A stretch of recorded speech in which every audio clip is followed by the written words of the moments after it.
Number 5. The frilled shark. Chlamydoslacus angeneus and Chlamydoslacus africana, or better known as the frilled shark and the frilled South African shark, are the two extinct species of shark that swam our oceans. Thank gosh. Well, actually, still kinda do.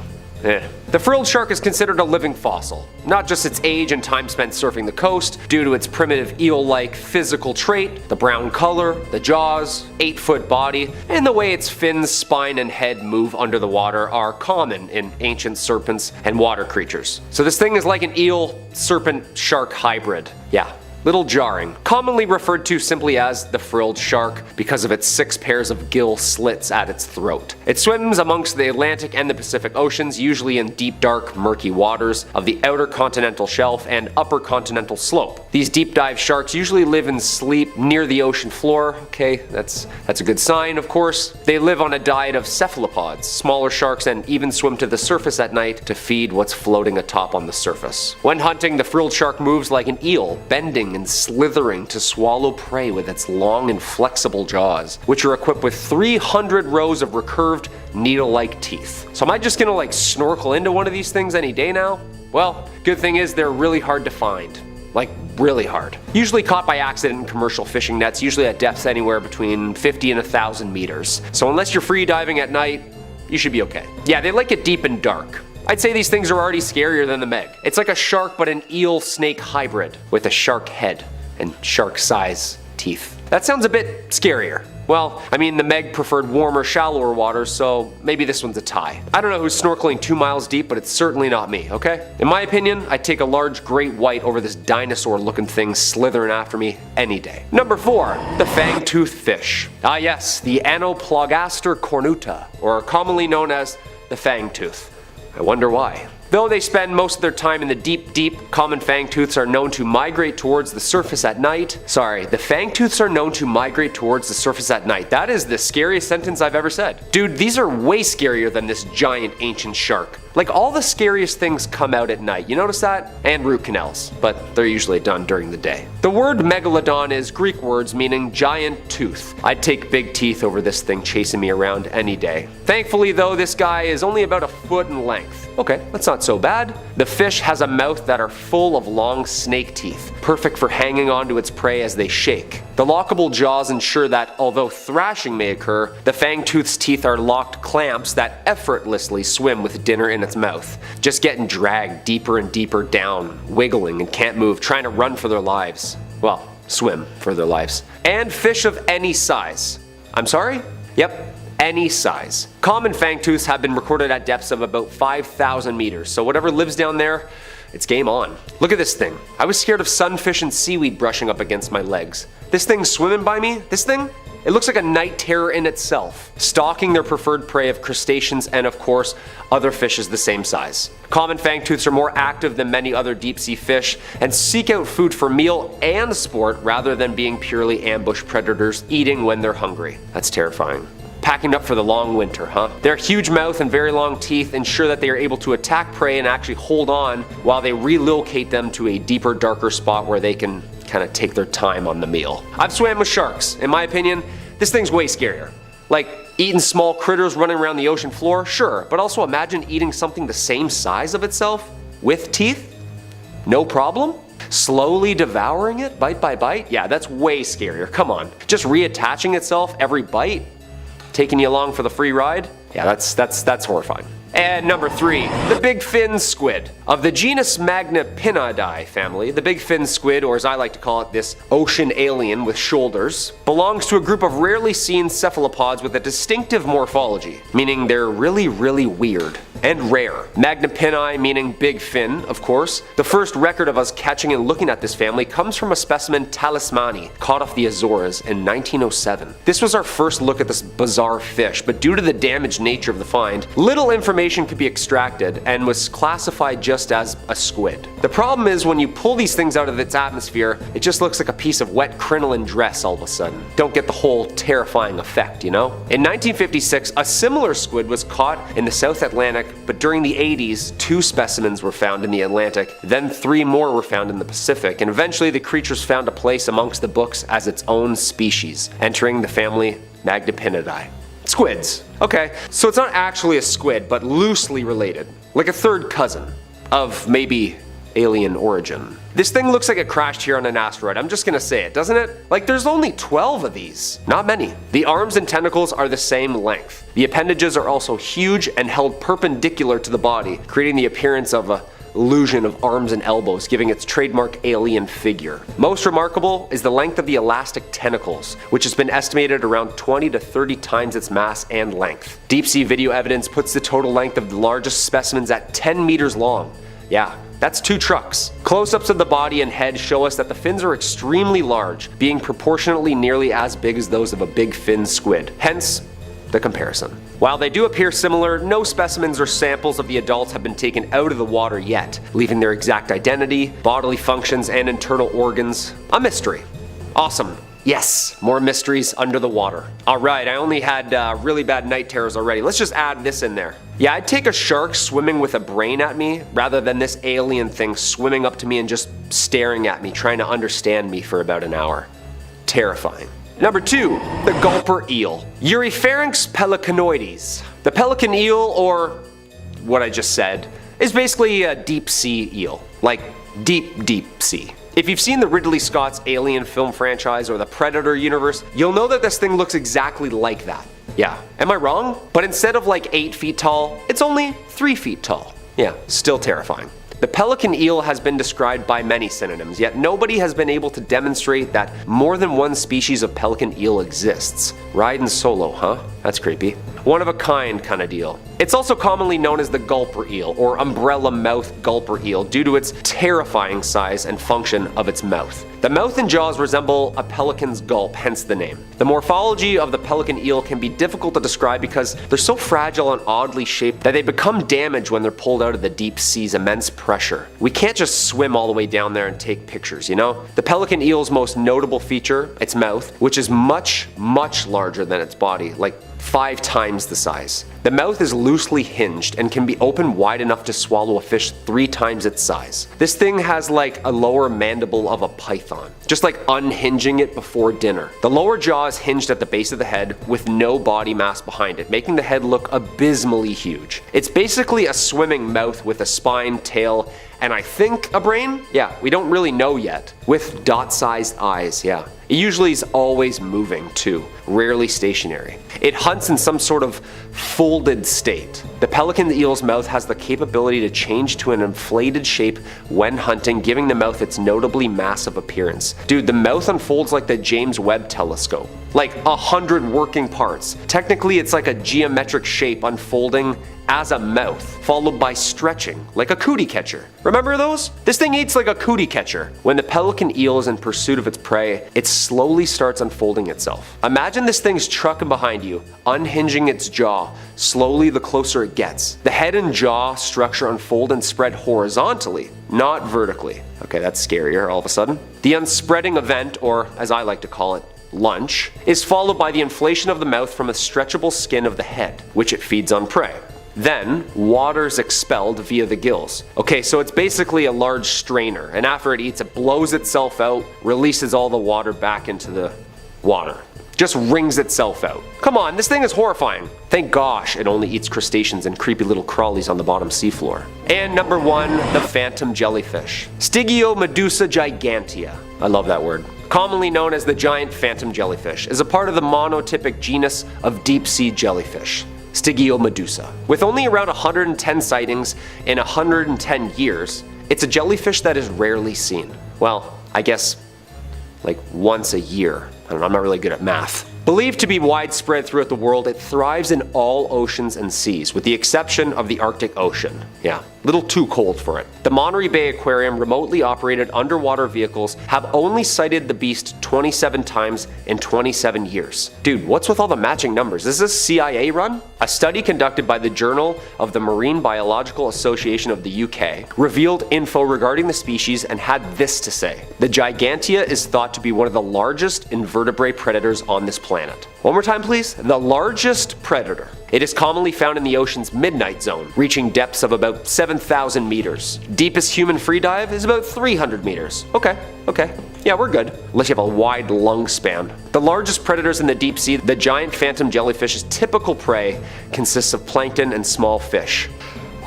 The S. gigantea tends to be dominant in locations with a low productivity system, meaning it deters other predators of fish. Like, it likes it quiet. A shy eater, I'd say. However, when this thing is hungry, it battles squids, eels, and even whales. Okay, never mind. Just when I thought this thing was really cute, it fights off whales for food. The first specimen, weighing in at 100 pounds, was collected in 1899, but it wasn't recognized as its own species until 1959. Imagine this thing chasing you and catching you, tangling you in like 100 feet of netting tentacles so it can just eat you slowly. Does this thing have a consciousness? Like, you can kind of tell if a shark is swimming near or close to you or what it's kind of feeling. This thing just slowly, softly swimming towards you before it ingests you? Way scarier. Like, I'm convinced these landed here. The oceans are way scarier than things on land. We haven't even started to uncover the whole ecosystem yet. Number 5. The Kraken.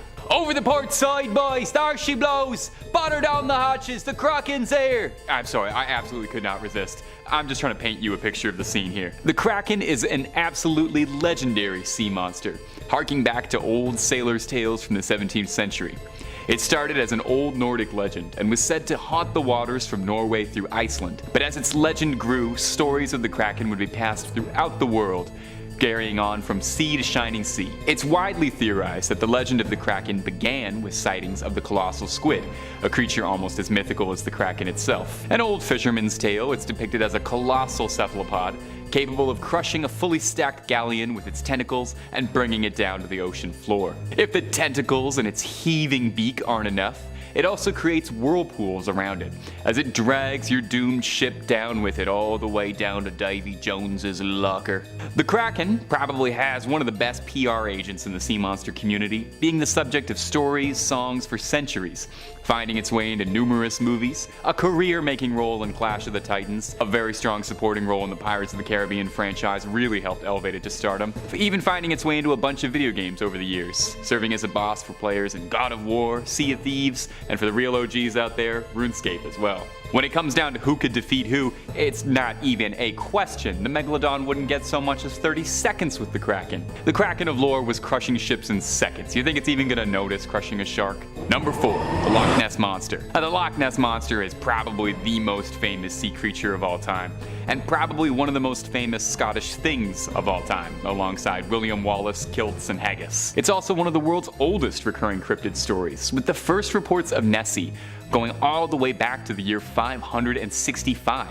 And since then, Nessie has delighted cryptozoologists the world over, becoming a cultural icon for Scotland and the Loch Ness as a whole. There's been several concentrated efforts to really find the Loch Ness Monster over the years, and while nothing has ever officially shown up on a sonar or a radar, that has never stopped the stream of sightings and photos of the Loch's gentle giant. Nessie seems pretty benevolent. There's never been a story or an allegation of the Loch Ness Monster eating or hurting anyone, usually just sticking its cute little head out of the water for a quick little blurry candid to be discussed and analyzed for years. Let's talk serious for a second here. In the ring, squaring up in a 1v1, I've absolutely got Nessie over the Megalodon, easy. That long neck is gonna wrap around the Meg, get that thing lassoed. You know, the Meg is big, sure. But the Loch Ness Monster clearly has some stealth capabilities. I mean, it's been eluding capture for the better part of 1,500 years, so I've got to imagine that Nessie's got to know some pretty good tricks for hiding. But more so than anything, Nessie's got the people of Scotland riding for them. You're not just messing with a sea creature Megalodon, you're messing with a beloved cultural icon. It would be like going to war against raccoons in Toronto. The people just won't stand for it. Number 3, Umubozu, translating to sea priest, is a yokai appearing in Japanese folklore. It's depicted as a large, shadowy figure looming out of the water, appearing to sailors, breaking the ship as it rises, and demanding a bucket from whatever unlucky sailor happens to cross its path. Maybe it's got a leak in the roof. There's some differing opinions onto what the origin of the Umubozu is, as there's no specific origin to its legacy or one tale we can point towards. But it's generally agreed that the origin is that they are the spirits of priests who were thrown into the ocean by villagers for one reason or another, and because these priests have had nowhere to lay their bodies to rest, their spirits inhabit the ocean and take the form of a dark specter, haunting and taking retribution on unfortunate souls in the waters.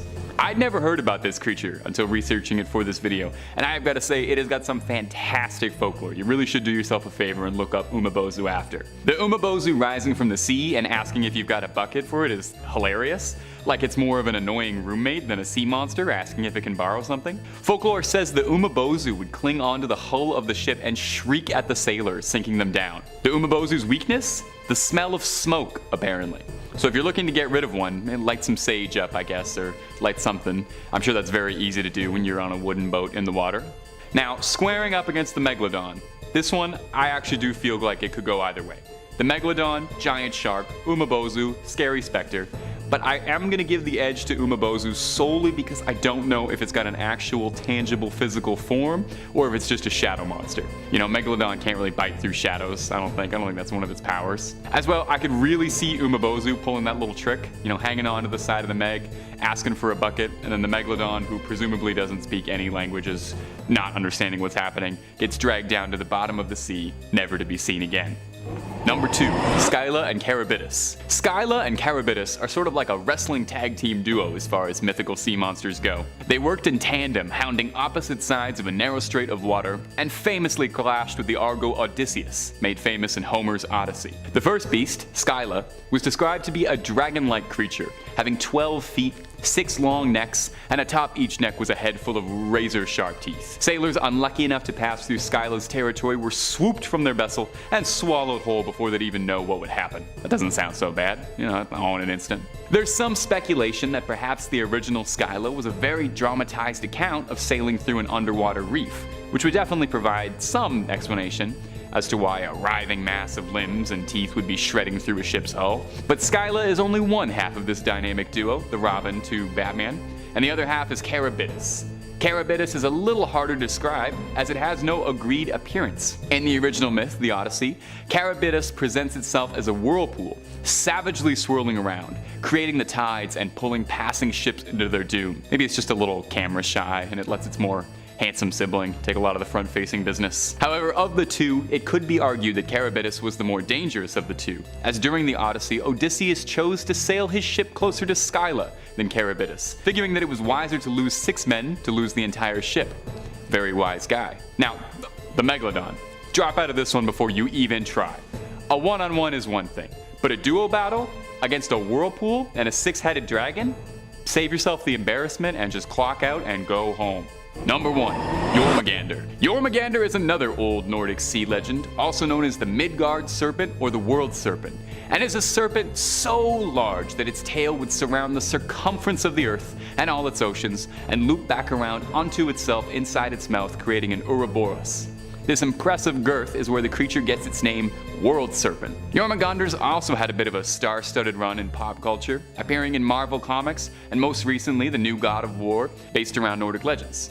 Yormagander is fairly central to Nordic mythology, as it was said that when the creature would stop biting its own tail and release it from its jaws, it would be one of the signs of Ragnarok, and the creature would thrash its tail and the seas would rise up and flood Midgard, the Nordic term for their realm. There are several notable myths detailing Thor's many encounters with Yormagander, and his various attempts to overpower the beast and to slay the mighty serpent, although as the myths go, he was never quite successful.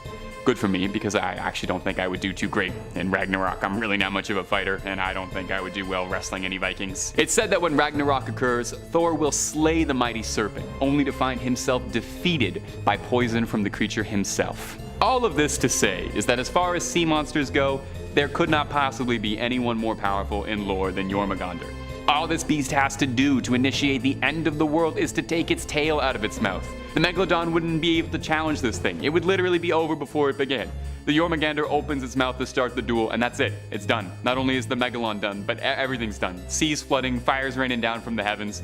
How could there possibly be a more powerful sea monster than this? Unless they update the Nordic myths at all, I doubt anything will ever top the legend of the Yormagander. Number 5. The New England Sighting. In May of 2021, a ship of tourists off the coast of Cape Cod saw an amazing sight circling around them. They took video of the massive aquatic animal and posted it on TikTok, where it got a huge amount of views. It totally went viral. One of the people in the video watching the shark can be heard asking, "Is that a megalodon?" Of course, the debate was picked up in the comments, with several people being convinced that this video was proof the prehistoric predator was really circling the boat. Marine biologists were less convinced and came forward saying that the shark was most likely a Cathorinus maximus, or a basking shark. Basking sharks are some of the largest sharks that are still living and typically reach a length of 26 feet, with some even reaching the 30-foot mark. They are often mistaken for great white sharks, perhaps due to most people's frame of reference for great white sharks being the movie Jaws, where the shark reaches a staggering 25 feet long, despite most great whites reaching a maximum length of 16 feet, and the largest on record getting to 20 feet. Despite sharks' reputation as relentless killing machines due to movies, basking sharks survive off of a diet of plankton and are essentially harmless to people. In fact, we are a greater danger to them, and this once thriving species are now an endangered species due to them being hunted for use in shark fin soup. If you haven't realized yet, most Meg sightings turn out to be other sharks, and most of this video is actually just going to be me talking about different kinds of sharks. But that's what happens when a channel does like a million videos on megalodons. You run out of material eventually. Number 4. The Sea Scanner Sighting. Another potential sighting from 2022 was made by researchers from a non-profit organization called the Atlantic Shark Institute. They work primarily in research and preservation of sharks. One day, they saw something they thought was impossible. While using their fish finder sonar, they saw a massive shape coming towards their boat. They took a photo of the large moving mass and realized that whatever was coming towards them was almost 50 feet long, thinking in their excitement that they had perhaps discovered one of the long extinct megalodons. As the shape got closer, it began changing shape, and the researchers were forced to laugh at themselves as they realized that what they were seeing was actually a normal school of Atlantic mackerel. I'm sure no one here wants to hear about mackerels, so instead, let's take a bit of a leap and talk about mackerel sharks. Mackerel sharks, or lamniforms as they are more officially referred to, are what many people think of when they picture a shark in their heads. They are known for having a higher body temperature than the water in which they are swimming, and can be identified by having dorsal fins, an anal fin, 5 gill slits, and a mouth that extends to behind their eyes. They are not a species of shark so much as a category of them, with some qualifying sharks being the infamous great white shark, as well as sand sharks and thresher sharks. One of the more unusual mackerel sharks is the Megachasma pelagios, otherwise known as the megamouth shark. Megamouths are deep-water sharks known for their large gaping mouths and large rubbery lips. They typically grow to be about 16 feet long and, like basking sharks, feed on plankton by filtering water in its mouth to catch plankton and jellyfish. They are rarely seen by humans, with less than 100 megamouths being caught or seen since their discovery in 1976. It may not be a megalodon, but it's a mega something, so you know, close enough. Number 3. The Mariana Trench Sighting. While filming in the Mariana Trench, a diver spotted something that would make many divers fill their wetsuit. The diver managed to capture footage of the creature that he saw and posted it online. The footage shows a very large predator shark swimming around near an abandoned shark cage. The size of the cage compared to the shark makes it obvious just how large the animal is. But what kind of shark was it? Well, once this video was posted online, commentators began to argue about that question, with several believing that the featured shark was a long-lost megalodon. They went on to theorize that the supposedly extinct sharks have been surviving deep underwater alongside the giant squids that live in the deep. Well, this is one of the more likely of the various megalodon theories. Others saw the footage of the shark and theorized that it was a Somniosis pacificus, or a Pacific sleeper shark. The Pacific sleeper shark is a rather large shark, typically reaching a length of about 12 feet, with some of the largest examples reaching a full 23 feet long. They are both hunters and scavengers who feed using both suction and cutting. They can inhale their prey with their large mouths and then tear them up with their sharp teeth. teeth. They tend to stick close to the bottom of the ocean, living up to 6,600 feet. They are known to eat large fish, crabs, or even octopus, but one large sleeper shark was caught, and upon examination of its stomach contents, was found to have been surviving almost entirely on giant squid, which it had been consuming. For reference, the giant squid are typically known to reach lengths of 7 to 16 feet long. While the large 23-foot-long sleeper sharks are impressive to look at and would be intimidating to get too close to, it is hard to mistake the shark in the footage for a megalodon, as they were known to be about 50 to 60 feet long, more than double the size of even the largest sleeper sharks. Number 2. The 1918 Port Stevens sighting. In 1918, a group of fishermen claimed to have seen a massive shark that they claimed attacked their gear before disappearing. This is the story as related by naturalist David Stead, who interviewed the fishermen. The men had been at work on the fishing grounds, which lie in deep water, when an immense shark of almost unbelievable proportions put in an appearance, lifting pot after pot containing many crayfishes, and taking, as the man said, pots and mooring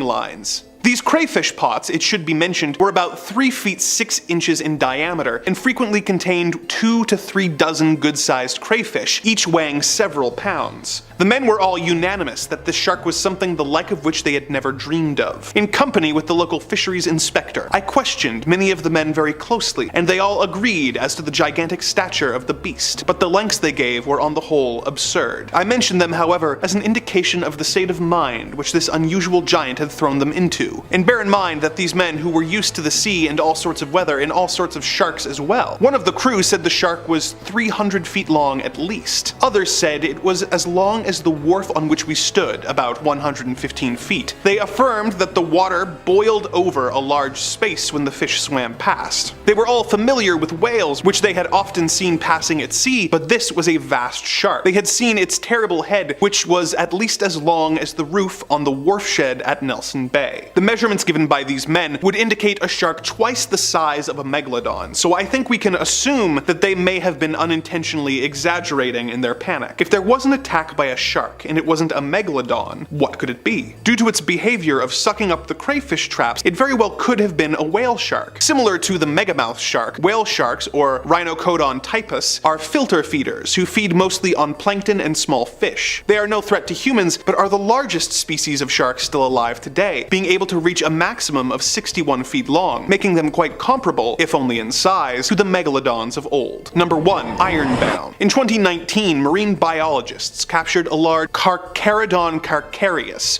or great white shark. They were trying to learn more about the elusive shark's migration patterns, so they attached a tracking device to the shark and set him free. Nicknaming him Ironbound, this 1,000-pound, 12.5-foot shark had been tracked moving from Nova Scotia to New Jersey to Philadelphia. What does this have to do with the megalodon? As discussed earlier, both the great white shark and the megalodon are lamniforms. They are believed to share a common ancestor before evolution caused two subcategories, Lamnidae and Autodontidae. Lamnidae are a class of shark that includes the mako shark and the great white, whereas the Autodontidae are an extinct family of sharks such as the ancestors of the megalodon, known as Cretalamna, as well as the 15-foot Megalolamna. There's also the evolutionary cousin of the meg, Autodus, which were typically 30 to 40 feet long. So, while we may not have any solid evidence that megalodons or other prehistoric sharks still exist, we do have evidence that some of their DNA from a common ancestor lives on in the great white sharks that roam the ocean today. Starting off at our list at number 5 is Deep Blue, the biggest great white shark ever recorded. Now when we think of a great white shark, our mind probably goes straight to the shark from Jaws, and there's going to be a lot of Jaws jokes in this, so bear with me. Jaws was intentionally sized up to give off a more monstrous appearance for the silver screen, a size no shark could possibly grow to. I mean, the average great white gets anywhere from 12 to 15 feet long, whereas old Bruce in the film was a staggering 25 feet. Well, meet Deep Blue, a great white shark who's 20 feet long, making her the biggest great white shark ever recorded. Despite her monstrous size, and I'm gonna be honest, no offense here, horrifying appearance, Deep Blue is actually pretty friendly and has even been recorded swimming with humans, even letting divers hold onto her fins for a ride. You could explain to me for 6 weeks how it's safe to grab onto one of her fins for a swim, and I think I would still stay on the beach, thank you very much. Not sure how comfortable I'd be holding on to something that I know could eviscerate me by accident. Yeah, I guess I do own cats, so maybe I'm I'm guilty of this already. Now, footage of deep blue is enough to make me a little queasy. Seeing the size of something this big swimming around makes me shiver. She's the closest thing we have on the earth to the Megalodon right now, and almost makes you wonder, is she 100% great white, or is deep blue a distant relative? A great sharky granddaughter of the Megalodon. Is there some prehistoric blood throwing through those fins? I'd love to get up close and ask her, but you know, I did just eat half an hour ago, so I don't know if I should be going anywhere near the water, so I'll stay where I am for now. And hey, if you're loving the Megalodon content, I know you ghouls do, we've got oceans full of Megalodon videos for you to enjoy and explore on the channel, so get comfy, click through, and why not subscribe while you're here? Coming in at number 4, we have Something's Coming. Our next clip comes to us from TikTok user Horrorvids. Horrorvids, top 5 scary, maybe we ought to collab. My people will call your people. I'm the people actually, so Hannah will call you. And true to their name, Horrorvids shares with us something spine-chilling. Taken from the front of a boat, the camera spots something on the horizon swimming forward, creating a large wave as it goes. I can't repeat what the caption says, but just know it pretty accurately summarizes what I think most of us would be saying if we saw something this big hurtling towards us. As it's coming forward, it almost looks like it's a submarine dawning on the boat, until you take a look over the side and get face to face with the absolutely heaving unit of a shark swimming happily alongside them. The commenters on this video took note of this, with someone writing, "That's a baby mega." Scientists estimate that baby megalodons would have been around 8 to 10 feet long at birth, so if anything, we're being underwhelming calling this thing a baby meg. Someone else writes, "So megs aren't hiding anymore." Nope, they're done playing and they're letting us know they are here. It's hard to get a feel just from this clip, but there's no denying the shark is massive. Scarier still is how it disappears back into the water after rising, a scary reminder of just how deep the ocean's waters go, and just how far away from them I'd prefer to be. Now, some commenters have suggested this could be a basking shark, a docile species of shark that avoids humans. But take a look at a basking shark's mouth and then tell me if you still trust that it's docile. Sure, it only eats plankton, but I'm not taking any chances with something that's got a mouth that looks like a black hole. Number 3, curious shark. Another clip posted to TikTok. This one shows us a very brave great white shark who just wants to know exactly what all the commotion is about, as it comes up to greet a couple of sailors by the side of a boat, saying hello the way only a shark knows how, by gnawing on just about everything it can get its teeth on. The shark in this video is massive, looking big enough to appear in my nightmares tonight and every night after that, especially when it starts to make its way up to the boat's motor, thrashing about, chewing on everything to see if maybe, just maybe, any of this is edible. It gets far too close for comfort for me. I mean, already being face to face with a shark is one thing, and this guy is basically inches away from this thing's mouth, and who's to say what could have happened if this massive predator prapped itself even a little bit more onto the surface of the boat? It'd be the captain now, that's for sure. It's a scary reminder that when it comes down to it, a shark is a wild, uncontrollable animal, and as safe as we think we are in the water, we always have to remember who actually runs things down there. We're coming onto their turf. Now, the people filming this video have got some fantastic composure, I've got to say, laughing through the whole thing as if there isn't a prehistoric sized sea monster flopping around trying to eat their means of travel. That's the kind of confidence I'd like to get someday. Either that, or it's that nervous laughter you do when you know you're in serious trouble and you're too scared to react properly. I kind of suspect it's the second one. Swimming in at number 2 spot is this TikTok clip posted us from Shark ABC, who from the name alone I have to imagine is pretty into sharks and shark-based content. In this short clip, we see an absolute titan of a shark swimming up to check in on a bunch of surprised tourists who are all huddled together on a boat in a way that's making me extremely nervous. Just from looking at the shark swimming up slowly to the boat, I start to sweat. The thing is practically the size of the boat itself. It looks like it could upend the whole thing and send everyone into the water just by accident. Maybe it's just everyone crammed onto that tiny little boat that's really getting to me. You know what these people need when you see a giant shark in the water? I've been waiting all video to say this, you're gonna need a bigger boat. Worth it, we did it. Okay, end the video here, I hit my peak.